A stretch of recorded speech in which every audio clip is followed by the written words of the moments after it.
Happy Monday, everybody. It is me. I am back sharing just some results here. As I mentioned before, I was going to do a second video to just kind of give you some follow up on my initial um, test of this brand new mic here, which is the Shure SM7B. That's the thing that I've got mounted here.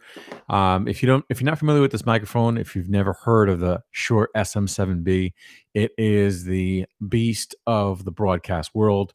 Most radio stations use this microphone. If they don't use this specific mic, they use something similar to it. But many radio stations, many music studios have this microphone available.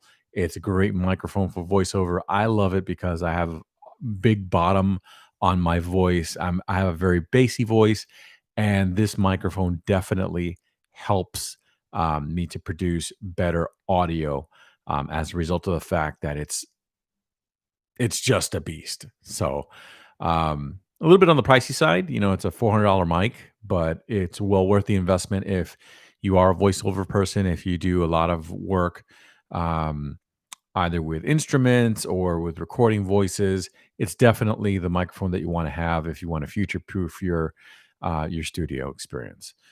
So a lot of you that have been watching videos and podcasts have noticed that podcasters, musicians, anybody who does any type of speech will use this microphone.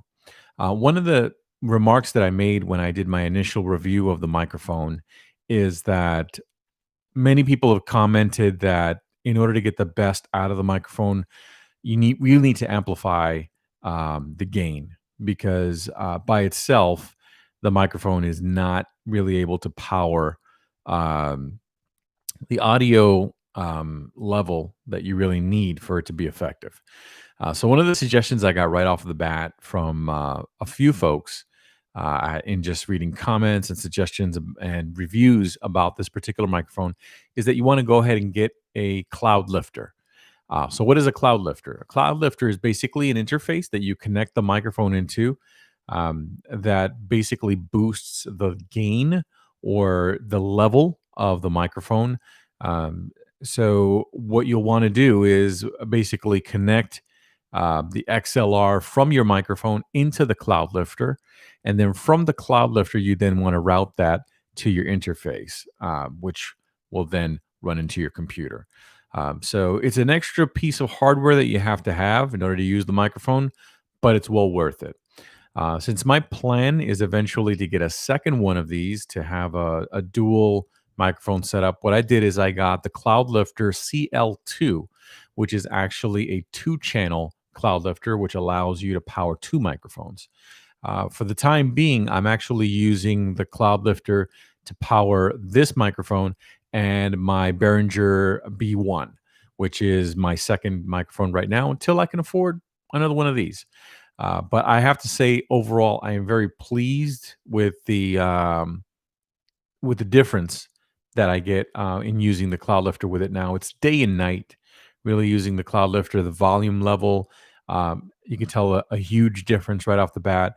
Um, and it really is something that you want to have. Otherwise, what you're going to end up doing is, really raising the gain on your interface, um, which could give you a little um, static, a little interference that you don't necessarily want to have when you're running your instruments hot or your microphone's hot.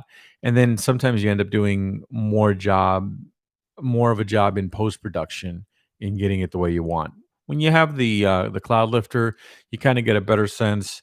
You're able to talk at a more normal volume and get that rich tone right off the bat that you're looking for when you do your production. So definitely recommend getting the Cloudlifter. It made a huge difference for me. It's going to make a huge difference for you if you get this microphone. I'm going to place links into this video where you can find out more information about the Cloudlifter and all the different options that they offer.